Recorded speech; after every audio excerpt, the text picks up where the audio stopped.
Bismillahirrahmanirrahim. Assalamualaikum warahmatullahi wabarakatuh. Apa kabar anak-anak hebat Matsah Surba kelas 7? Kembali lagi bersama Bu Miftah di semester genap. Kemarin kalian sudah berlibur di rumah saja karena pada masa pandemi seperti ini. Nah, kita mulai pembelajaran di semester genap dengan tetap semangat daring ya anak-anak. Sebelum kita memulai pembelajaran, marilah kita berdoa terlebih dahulu. Bismillahirrahmanirrahim. Raditu billahi robba wa bil islami dina wa bi muhammadin nabiyya wa rasulah. Rabbi zidni ilma warzuqni fahma waj'alni min ibadikas sholihin. Amin amin ya rabbal alamin. Pada pertemuan kedua ini, Bu Miftah akan menjelaskan kaitannya dengan faktor penyebab keberagaman masyarakat Indonesia. Kemarin Bu Miftah sudah menjelaskan kaitannya dengan materi apa saja yang akan kita pelajari di semester genap. Nah, ini permulaan bab 1 di semester genap. Bu Miftah akan menjelaskan lebih rinci kaitannya dengan faktor penyebab keberagaman masyarakat di Indonesia. Yang pertama, Bu Miftah akan membacakan kompetensi dasar yang akan kita capai pada pertemuan kali ini, yakni mengkarakteristikkan keberagaman suku, agama, ras, antar golongan dalam bingkai Bhinneka Tunggal Ika. Yang selanjutnya melaksanakan tanggung jawab terkait keberagaman suku, agama, ras, antar golongan dalam bingkai Bhinneka Tunggal Ika. Adapun tujuan pembelajaran yang akan kita capai, yang pertama adalah siswa dapat menjelaskan faktor penyebab keberagaman masyarakat di Indonesia.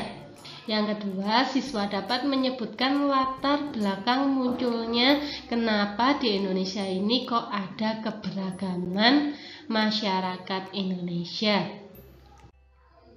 Langsung saja kita akan membahas kaitannya dengan apa sih ragam atau keragaman itu.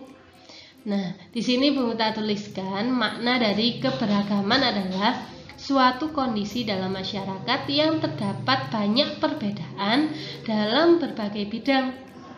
Nah, bisa bidangnya kaitannya dengan agama, kepercayaan, suku, agama, dan seterusnya. Nah, di sini Bu Miftah lebih tekankan lagi bahwasanya perbedaan tersebut dalam hal suku bangsa, agama, keyakinan, ideologi politik, sosial, budaya, dan ekonomi. Ternyata ketika kita berbeda kaitannya dengan pendapatan ekonomi, itu juga memunculkan keberagaman. Nah, itu nanti masuk yang mana? Kalau kaitannya dengan ekonomi misalnya, masuk yang suku, agama, ras, atau antar golongan. Jadi, itu nanti akan lebih rinci Bu Miftah jelaskan di pertemuan berikutnya. Karena Bu Miftah akan menjelaskan latar belakang kenapa di Indonesia ini memunculkan keberagaman. Faktor yang mempengaruhi keberagaman di Indonesia yang pertama, ini adalah letak strategis wilayah Indonesia. Yang kedua, kondisi negara kepulauan. Yang ketiga, perbedaan kondisi alam. Yang keempat, keadaan transportasi dan komunikasi. Yang kelima, penerimaan masyarakat terhadap perubahan. Setelah ini akan kita rinci satu persatu dari faktor yang mempengaruhi keberagaman di Indonesia. Faktor yang pertama di sini Bu Miftah jelaskan kaitannya dengan letak strategis wilayah Indonesia. Bahwasanya banyak yang menyampaikan Indonesia ini letaknya strategis atau geografisnya sangat enak sekali ketika kita berhubungan dengan bangsa lain. Karena di antara dua samudra dan dua benua, yakni Samudra Pasifik dan Samudra Hindia. Sedangkan benuanya ini adalah benua Asia dan benua Australia. Jadi kalau ditarik garis seperti yang ada di gambar di slide-nya Bu Miftah, ini ada tanda silang, nak. Kita di tengah-tengah. Jadi bisa bekerja sama dengan bangsa lain karena kita ada di tengah-tengah garis khatulistiwa. Karena letak strategis wilayah Indonesia, maka akan memunculkan jalur perdagangan sehingga mempengaruhi kebudayaan yang ada di Indonesia. Jadi karena letaknya strategis, kita bisa berhubungan dengan bangsa lain, kita bisa melakukan transaksi dengan bangsa lain, misalnya dengan perdagangan ekspor impor. Nah, karena kita sering bekerja sama dengan bangsa lain, maka akan memunculkan keberagaman di Indonesia. Akibat kemajemukan ras. Nah, ini contohnya dari letak strategis wilayah Indonesia. Jadi bermacam-macam ras. Nah, itu nanti akan kita pelajari ras itu seperti apa. Lalu memunculkan kemajemukan agama. Ada agama Islam, Kristen, Konghucu, Buddha, Hindu, dan seterusnya. Dan memunculkan bahasa, karena kita kalau misalnya berdagang pasti kita harus berkomunikasi. Akhirnya memunculkan bahasa asing yang masuk ke Indonesia. Karena itu syarat kita bisa melakukan perdagangan ataupun kerjasama yang lainnya. Faktor yang kedua kaitannya dengan kondisi negara kepulauan, di mana Indonesia ini banyak pulaunya. Pulau Jawa, Pulau Sumatera, ya kan? Nah, di sini terdiri atas beribu-ribu pulau yang secara fisik terpisah-pisah. Akibatnya perbedaan suku bangsa, bahasa, budaya, serta peranan laki-laki dan perempuan itu menimbulkan keberagaman di Indonesia. Nah, ini Bu Uta kasih contoh di Pulau Madura. Kalau sukunya bisa suku Madura dan bahasanya juga bahasa Madura. Nah, ini contoh yang mempengaruhi keberagaman kalau kita lihat dari segi negara kepulauan. Karena pulau yang satu dengan pulau yang lain memiliki bahasa yang berbeda-beda. Di sini juga Bu Uta tuliskan peranan laki-laki dan perempuan itu juga berbeda-beda tergantung daerahnya. Yang ketiga, perbedaan kondisi alam. Ternyata kondisi alam juga mempengaruhi keberagaman yang ada di Indonesia. Nah, di sini Bu Uta tuliskan kalau kita membicarakan tentang kondisi alam berarti kaitannya dengan daerah pantai, pegunungan, daerah subur, padang rumput, rawa, dataran rendah, dataran tinggi yang mengakibatkan perbedaan masyarakat.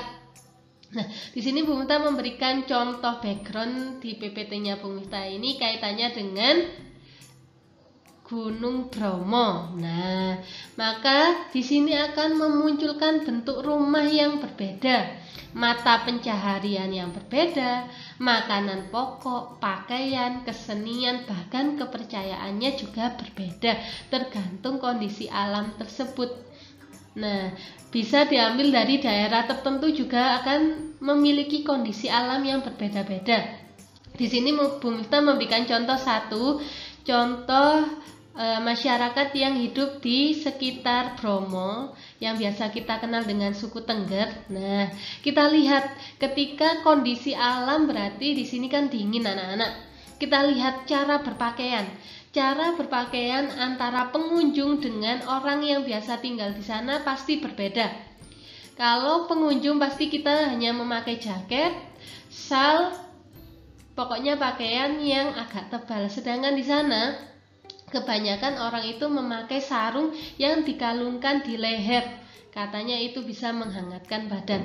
Nah, itu bisa dilihat contoh faktor yang mempengaruhi keberagaman dilihat dari kondisi alam.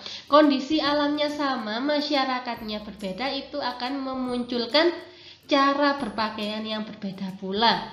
Nah, di sini juga bisa menimbulkan mata pencaharian yang berbeda-beda pula. Karena kondisinya kaitannya dengan tempat rekreasi, maka masyarakat di sekitar bisa membantu pengunjung untuk melihat, misalnya mengelilingi Bromo dengan menyewa kuda atau dengan menyewa jeep yang disediakan di sana yang daerahnya dekat dengan daerah Bromo, ataupun penginapan juga bisa, Nak. Selanjutnya, faktor yang mempengaruhi keberagaman di Indonesia adalah keadaan transportasi dan komunikasi. Kalau kita dengar kaitannya dengan transportasi, berarti kaitannya dengan kendaraan umum ataupun kendaraan pribadi, bisa mobil atau motor atau kereta api dan sebagainya. Kalau komunikasi itu kaitannya dengan alat untuk bisa menjelaskan isyarat apa yang kita bicarakan, bisa lewat bahasa. Nah, di sini Buta tuliskan kemudahan sarana menyebabkan masyarakat mudah berhubungan dengan masyarakat lain meskipun jarak dan kondisi yang sulit untuk dijangkau. Jadi kalau misalnya tempatnya yang jauh, kita susah untuk ke sana, harus memiliki transportasi yang khusus, misalnya kita bisa melalui telepon. Nah, bisa lewat WA kalau sinyalnya kuat di sana ya, Nak ya. Nah, di sini transportasi juga sangat memudahkan memunculkan keberagaman. Karena apa? Kita saling berhubungan, saling tukar informasi, maka akan memunculkan keberagaman yang baru. Misal di daerah tertentu tidak ada kaitannya dengan budaya yang baru, maka bisa memunculkan budaya yang baru yang ada di daerah lain, seperti itu. Yang terakhir, penerimaan masyarakat terhadap perubahan. Nah, ini kaitannya dengan sikap masyarakat terhadap sesuatu yang baru, baik yang datang dari dalam maupun luar masyarakat, membawa pengaruh terhadap perbedaan masyarakat Indonesia. Nah, poin yang sebelumnya dengan penerimaan masyarakat ini hampir sama, Nak. Kalau tadi kaitannya dengan transportasi, kalau sekarang kaitannya dengan kita langsung berhubungan dengan masyarakat yang lain yang mau melakukan perubahan. Nah, mungkin anak-anak sudah paham dengan gambar yang Buta selipkan di slide ini. Ini adalah contoh perubahan yang banyak orang Indonesia terima sekali kaitannya dengan budaya orang Korea. Nah, seperti itu. Ini contoh penerimaan masyarakat terhadap perubahan. Tetapi kita harus tetap memfilter kaitannya dengan budaya yang masuk ke Indonesia. Bagaimana yang baik harus kita terima, tetapi kalau misalnya kurang berkenan atau kurang sesuai dengan akidah kita sebagai bangsa Indonesia, ya tidak usah dicontoh, seperti itu. Bunda tadi sudah menjelaskan kaitannya dengan faktor penyebab keberagaman yang ada di Indonesia. Sekarang silakan kalian kerjakan tugas Bunda, ada 2 soal. Yang pertama adalah, apakah keberagaman masyarakat dapat menghalangi terwujudnya persatuan dan kesatuan bangsa? Kalau iya, berikan alasan. Kalau tidak juga silakan kalian memberikan alasan yang bisa menguatkan pendapat kalian. Yang kedua, karena kalian hidup bermasyarakat, silakan kalian sebutkan keberagaman apa saja yang ada di sekitar lingkungan rumah kalian. Silakan kalian tuliskan selengkap-lengkapnya yang ada di sekitar rumah kalian. Mungkin itu saja tugasnya. Jadi kalau diambil kesimpulan, pertemuan kali ini kita mempelajari tentang faktor keberagaman yang ada di Indonesia. Itu ada 5 faktor yang bisa merubah keragaman yang ada di Indonesia, entah itu tentang bahasa, suku bangsa, ras, ataupun budaya di Indonesia. Sekian yang bisa Bunda sampaikan, semoga bermanfaat untuk kita semua. Tetap semangat, Nak.